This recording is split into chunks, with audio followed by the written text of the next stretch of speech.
Aprobaron la pena de muerte en Florida y en Estados Unidos contra los abusadores de menores de 12 años.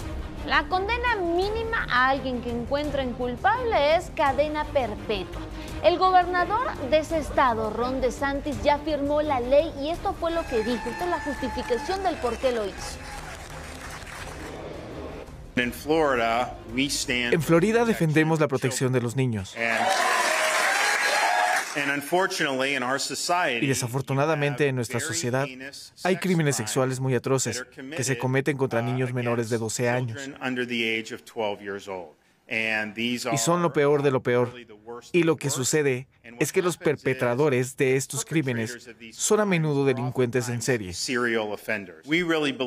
Entonces, realmente creemos que parte de una sociedad justa es tener un castigo apropiado.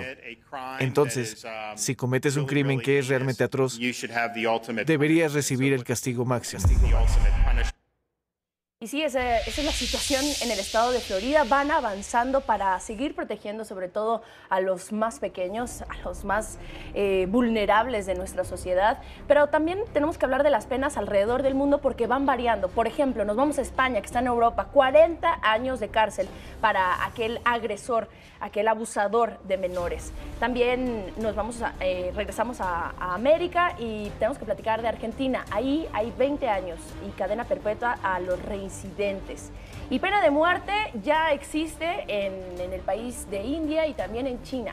Y hay que decir que justamente nos vamos a detener en China porque de 270 millones de niños en ese país, más de 32 millones han sufrido un abuso. En la India, cada 15 minutos, esas son las cifras, cada 15 minutos están abusando de un niño, de una niña o un adolescente sexualmente. Y es que, a ver, es un tema sumamente polémico. Yo le preguntaba hace unos segundos, ¿pena de muerte sí o no? Y ya empezaron las reacciones en redes sociales. Fíjate, Dani, Aerosync dice no pena de muerte, pero Liz Ramírez dice sí pena de muerte. La pregunta es, y se las dejo ahí para que lo platiquemos en redes sociales, ¿tiene el Estado derecho a quitarle la vida a alguien? ¿Sí o no? Ya Dani les daba un panorama de cómo está la situación a nivel mundial. Hablemos de México. Si se comprueba que alguien abusó sexualmente a un niño en este país, solo pasaría 20 años en la cárcel. Y vuelvo a la pregunta, ¿es suficiente o no? Porque estamos hablando de que cada año se reportan 600,000 casos de abusos contra menores en todo México. Son datos, por cierto, de la Comisión Ejecutiva de Atención a Víctimas. Es más, le voy a dar dos datos demoledores. El primero es que 9 de cada 10 víctimas son niñas. Y el segundo es que en el 60% de los casos de agresiones sexuales es un familiar. O sea, muchas veces convives incluso con el enemigo. Con el enemigo está en tu propia casa, en tu propia zona segura. Y justamente tenemos que hablar, Nina, del caso de Fátima Cecilia, lo tenemos que recordar. Esta pequeña desapareció el 11 de febrero del 2020 allá en Xochimilco, en la Ciudad de México. 4 días después encuentran su cuerpo con signos de violación. Detuvieron el 20 de febrero a los sospechosos en el Estado de México. Adivine quién eran los sospechosos. Pues la pareja de su madre, Mario Alberto Reyes, y Gladys Giovanna Cruz, su mamá, a más de 3 años. Estos feminicidas no han recibido sentencia. ¿Qué es lo que dice la familia de Fátima? Escuchemos. Es urgente reconocer que vivimos en un México feminicida y que las leyes deben aplicarse, debe cambiar, porque cada día nos arrebatan a una mujer más. Vamos a seguir alzando la voz por el nombre de Fátima y por cada una de las que nos han arrebatado. Fátima, tu voz se escucha, y aquí está tu familia que te ama y que va a seguir exigiendo justicia y memoria digna para ti y para todas. Vivimos en un México feminicida.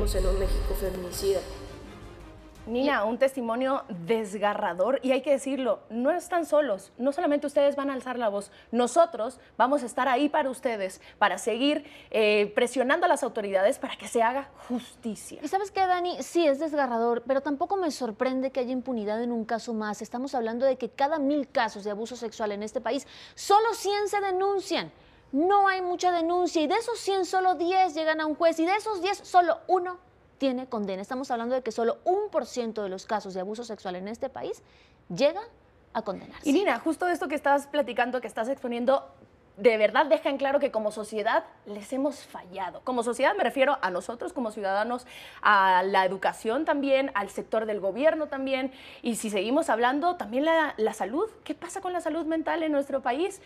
¿Qué pasa? ¿Cómo le damos seguimiento para que no siga pasando eso una y otra vez? Y mucho menos en las zonas seguras de estos pequeñitos, en sus casas. ¿Qué pasa con la niñez en nuestro país, Dani? Como sociedad, ¿qué estamos haciendo con nuestros niños? Porque están los que son abusados, pero están los que quedan en medio de ataques, en medio de una inseguridad, porque pues este es el país en el que les tocó vivir en medio de su inocencia. Ellos quedan atrapados en un conflicto. Y se lo digo porque hubo un ataque armado contra una camioneta en San Miguel de Allende, allá en Guanajuato, y allá adentro iban un hombre y su hija de 1 año.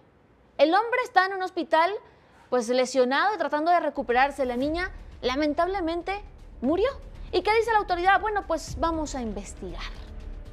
Así es, y bueno, sobre todo ya colocaron un plantón frente a la Fiscalía General de Justicia de la Ciudad de México. Los familiares de Perla Cristal, ¿qué es lo que piden? Pues están exigiendo justicia y no es nada nuevo. Piden la destitución justamente del titular de la Fiscalía de Personas Desaparecidas porque denunciaron el encubrimiento de varios funcionarios durante todo este proceso abierto y la investigación. Perla Cristal, hay que recordarlo, desapareció el 7 de abril en la Ciudad de México y el 20 de abril, es decir, 12 días después, hallaron su cuerpo en Guanajuato. Hay 3 sospechosos que se encuentran prófugos: Alison, Carlos y Rogelio N.